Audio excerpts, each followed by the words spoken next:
Hi hello ನಮಸ್ಕಾರ ಸ್ನೇಹಿತರೆ, welcome back to Jyeshtha vlogs. ಇವತ್ತು ನಾನು ನಿಮಗೆಲ್ಲ ಹಾಗಲಕಾಯಿ ಪಲ್ಯನ ಯಾವ ರೀತಿ ಮಾಡೋದು ಅಂತ ತೋರಿಸ್ಕೊಡ್ತೀನಿ ಬನ್ನಿ. ಫ್ರೆಂಡ್ಸ್, ನಾನಿಲ್ಲಿ ಒಂದು ಹಾಗಲಕಾಯಿ, ಒಂದು ಈರುಳ್ಳಿ, 2 ಹಸಿಮೆಣಸು ಮತ್ತು ಅರ್ಧ ತೆಂಗಿನಕಾಯಿನ ತೊಗೊಂಡಿದ್ದೀನಿ. ಸೊ ಇವಾಗ ಇವಿಷ್ಟನ್ನು ಹೆಚ್ಕೊಂಡು ತೆಂಗಿನಕಾಯಿನ ತುರ್ಕೋತೀನಿ. ಸೊ ಫಸ್ಟ್ ನಾನಿಲ್ಲಿ ಹಾಗಲಕಾಯಿನ ಈ ಥರ 2 ಪೀಸ್ ಮಾಡಿಕೊಂಡು ಅದ್ರ ಒಳಗಡೆ ಇರೋವಂಥ ಬೀಜನ ತೆಕ್ಕೋತೀನಿ. ನೋಡಿ, ಈ ರೀತಿ ಸ್ಪೂನನ್ನು ಯೂಸ್ ಮಾಡಿಕೊಂಡು ನೀವು ಬೀಜನ ತೆಕ್ಕೋಬಹುದು ಈಸಿಯಾಗಿ. ಬೀಜ ಇದ್ರೆ ಮತ್ತು ಕಹಿ ಆಗುತ್ತೆ, ಸೊ ಬೀಜನ ತೆಕ್ಕೊಂಡ್ರೆ ಚೆನ್ನಾಗಿರುತ್ತೆ.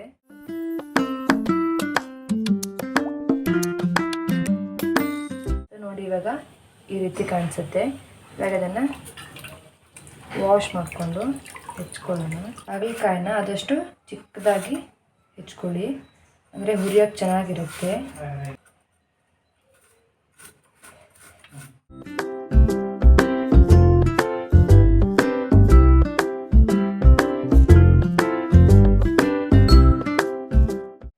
ನೋಡಿ, ಈ ರೀತಿಯಾಗಿ ಹೆಚ್ಕೊಳ್ಳಿ.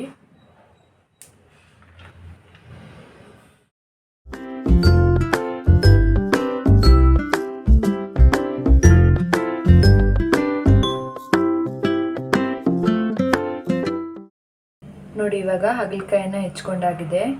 ಇವಾಗ ಈರುಳ್ಳಿ ಮತ್ತು ತೆಂಗಿನಕಾಯಿನ ತುರ್ಕೊಳ್ಳೋಣ.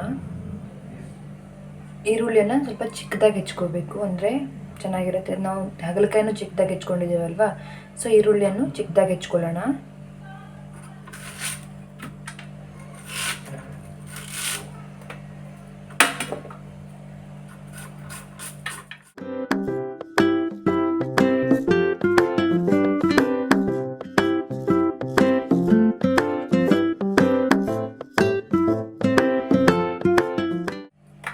ನೋಡಿ, ಈ ರೀತಿ ಸೈಜಲ್ಲಿ ಈರುಳ್ಳಿನ ಹೆಚ್ಕೊಂಡ್ರೆ ಸಾಕು.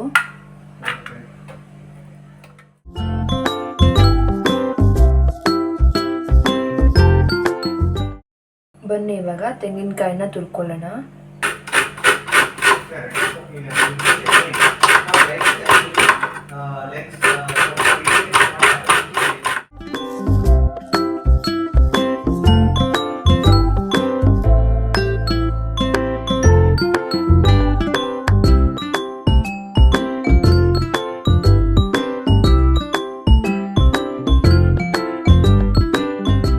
ಇವಾಗ ಹೆಚ್ಚಿಟ್ಕೊಂಡಿರೋಂಥ ಹಾಗಲಕಾಯಿಗೆ ಸ್ವಲ್ಪ ಉಪ್ಪನ್ನು ಹಾಕ್ಬಿಟ್ಟು ಮಿಕ್ಸ್ ಮಾಡಿ ಇಟ್ಕೊಳ್ಳೋಣ. ಉಪ್ಪನ್ನು ಹಾಕಾದ್ಮೇಲೆ ಒಂದ್ಸಲ ಚೆನ್ನಾಗಿ ಮಿಕ್ಸ್ ಮಾಡ್ಕೊಳ್ಳಿ, ಅಷ್ಟಾದರೆ ಅದು ಬೇಗ ಕಹಿ ನೀರನ್ನು ಬಿಟ್ಕೊಳ್ಳುತ್ತೆ.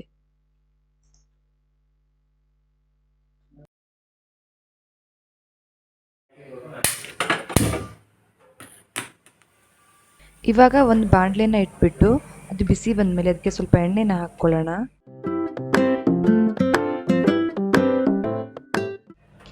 ಎಣ್ಣೆ ಬಿಸಿ ಬಂದಮೇಲೆ ಅದಕ್ಕೆ 1 ಸ್ಪೂನ್ ಆಗೋಷ್ಟು ಸಾಸಿವೆ, ಹೆಚ್ಕೊಂಡಿರೋಂಥ ಹಸಿಮೆಣಸು, ನಂತರ ಮುಂಚೆನೇ ಉಪ್ಪು ಹಾಕಿ ಮಿಕ್ಸ್ ಮಾಡಿಟ್ಕೊಂಡಿದ್ವಲ್ವ ಆ ಹಾಗಲಕಾಯಿಯನ್ನು ಇವಾಗ ಗಟ್ಟಿಯಾಗಿ ಹಿಂಡಿಕೊಂಡು, ಅಂದರೆ ಕಹಿ ರಸವನ್ನು ತೆಗೆದ್ಬಿಟ್ಟು ಇವಾಗ ಈ ಎಣ್ಣೆಗೆ ಹಾಕ್ಕೋಬೇಕು.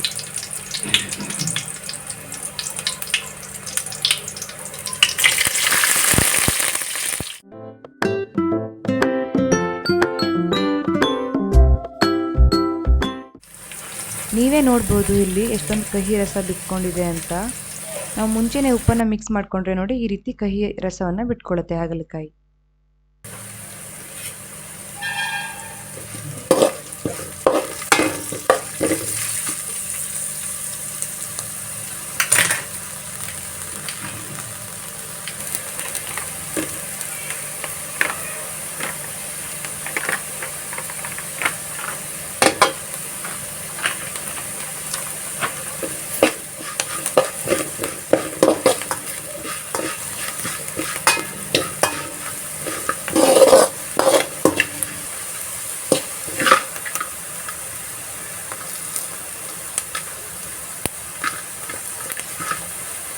ಇವಾಗ ಇದಕ್ಕೆ ನಾನು ಸ್ವಲ್ಪ ಹುಳಿ ಪುಡಿಯನ್ನು ಹಾಕ್ಕೊಳ್ತಾ ಇದ್ದೀನಿ.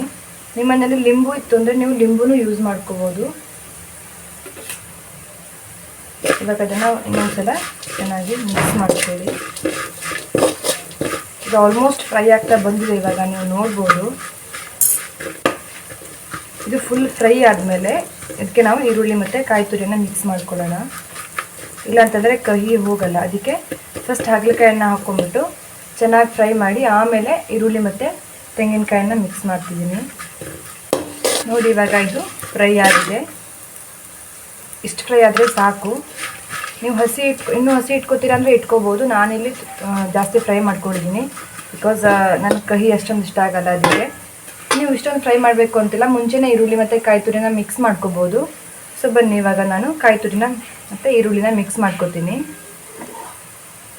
ಕಾಯಿ ತುರಿನ ಹಾಕೋಕ್ಕಿಂತ ಮೊದಲು ನಾನು ಈರುಳ್ಳಿನ ಹಾಕಿಬಿಟ್ಟು ಸ್ವಲ್ಪ ಬಾಡಿಸ್ಕೊತೀನಿ. ಈರುಳ್ಳಿ ಗೋಲ್ಡನ್ ಕಲರ್ ಬಂದ ಮೇಲೆ ಅದಕ್ಕೆ ನಾನು ಕಾಯಿ ತುರಿನ ಹಾಕ್ಕೊತೀನಿ. ಯಾಕೆ ಅಂತಂದರೆ ಕಾಯಿ ತುರಿನ ಮುಂಚೆ ಹಾಕ್ಬಿಟ್ರೆ ಸೀದೋಗುತ್ತೆ. ಸೊ ಫಸ್ಟು ಈರುಳ್ಳಿನ ಹಾಕ್ಕೊಳ್ಳೋಣ. ನೋಡಿ ಇವಾಗ ಮುಂಚೆನೇ ಹೆಚ್ಚಿಟ್ಕೊಂಡಿರೋಂಥ ಈರುಳ್ಳಿನ ಹಾಕ್ಕೊಳ್ತಾ ಇದ್ದೀನಿ.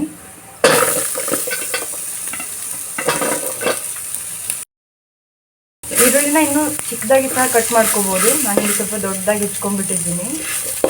ಇವಾಗ ಇದನ್ನು ಚೆನ್ನಾಗಿ ಮಿಕ್ಸ್ ಮಾಡ್ಕೊಳ್ಳೋಣ.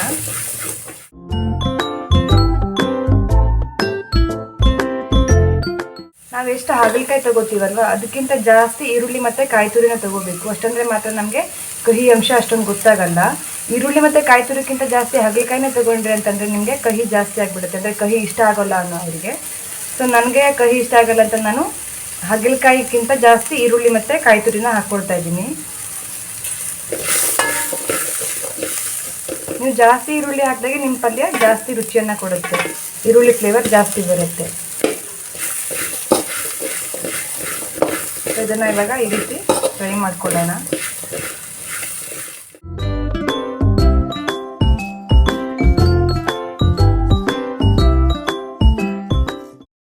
ನೋಡಿ ಈರುಳ್ಳಿ ಕೂಡ ಇವಾಗ ಗೋಲ್ಡನ್ ಕಲರ್ ಬಂದಿದೆ. ನೀವಿಲ್ಲಿ ನೋಡ್ಬೋದು.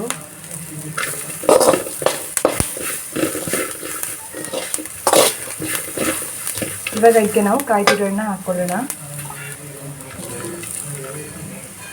ಸ್ಟಾರ್ಟಿಂಗಲ್ಲಿ ನಾವು ಹಾಗಲಕಾಯಿಗಷ್ಟೇ ಉಪ್ಪನ್ನು ಹಾಕ್ಕೊಂಡಿದ್ದೀವಿ ಅಲ್ವಾ.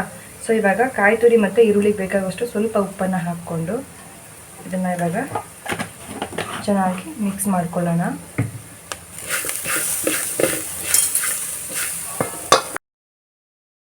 ಇದನ್ನು ಇವಾಗ ಸ್ವಲ್ಪ ಹೊತ್ತು ಫ್ರೈ ಮಾಡ್ಕೊಳ್ಳೋಣ. 1-2 ಮಿನಿಟ್ಸ್ ಫ್ರೈ ಮಾಡಿದ್ರೆ ಸಾಕು. ನಮ್ಮ ರುಚಿಯಾಗಿರುವಂಥ ಹಾಗಲಕಾಯಿ ಪಲ್ಯ ರೆಡಿ ಆಗುತ್ತೆ. ನೀವು ಈ ರೀತಿ ಪಲ್ಯ ಮಾಡಿದ್ರಿ ಅಂತಂದರೆ ಇವನ್ ಚಿಕ್ಕ ಮಕ್ಕಳು ಸಹ ಈ ಪಲ್ಯನ ತಿಂತಾರೆ. ಬಿಕಾಸ್ ಇದು ಸ್ವಲ್ಪ ಕೂಡ ಕಹಿ ಆಗಲ್ಲ. ಹಾಗಲಕಾಯಿ ಪಲ್ಯ ಅಂತ ಕೂಡ ಗೊತ್ತಾಗಲ್ಲ. ಯಾಕೆಂತಂದರೆ ನಾವು ಹಾಗಲಕಾಯಿಗಿಂತ ಜಾಸ್ತಿಯಾಗಿ ಈರುಳ್ಳಿ ಮತ್ತು ತೆಂಗಿನ ತುರಿನ ಹಾಕ್ಕೊಂಡಿದ್ದೀವಲ್ವ. ಸೊ ಸ್ವಲ್ಪ ಸಹ ಕಹಿ ಆಗಲ್ಲ, ರುಚಿಯಾಗಿರುತ್ತೆ. ನೀವು ಒಂದ್ಸಲ ಟ್ರೈ ಮಾಡಿ ನೋಡಿ ನಿಮ್ಮ ಮನೆಯಲ್ಲಿ. ಇವಾಗ ಆಲ್ಮೋಸ್ಟ್ ಫ್ರೈ ಆಗಿದೆ. ಜಾಸ್ತಿ ಫ್ರೈ ಮಾಡಿದ್ವಿ ಅಂತಂದರೆ ತೆಂಗಿನ ತುರಿ ಸೀದು ಹೋಗುತ್ತೆ. ಸೊ ಸಣ್ಣದಾಗಿರೋಂಥ ಉರಿಯಲ್ಲಿ 1-2 ಮಿನಿಟ್ಸ್ ಫ್ರೈ ಮಾಡಿಕೊಂಡ್ರೆ ಸಾಕು. ಇವಾಗ ಇದು ಪಲ್ಯ ಕೂಡ ಆಗಿದೆ. ನೀವು ನೋಡ್ಬೋದು ಇಲ್ಲಿ ಯಾವ ರೀತಿ ಫ್ರೈ ಆಗಿದೆ ಅಂತ.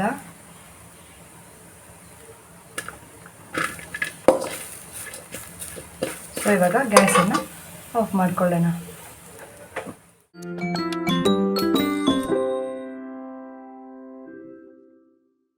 ಈ ವಿಡಿಯೋ ನಿಮಗೆ ಇಷ್ಟ ಆದರೆ ಲೈಕ್, ಕಮೆಂಟ್, ಸಬ್ಸ್ಕ್ರೈಬ್ ಮಾಡೋ ಮೂಲಕ ನಮ್ಮನ್ನು ಪ್ರೋತ್ಸಾಹಿಸಿ. Thank you.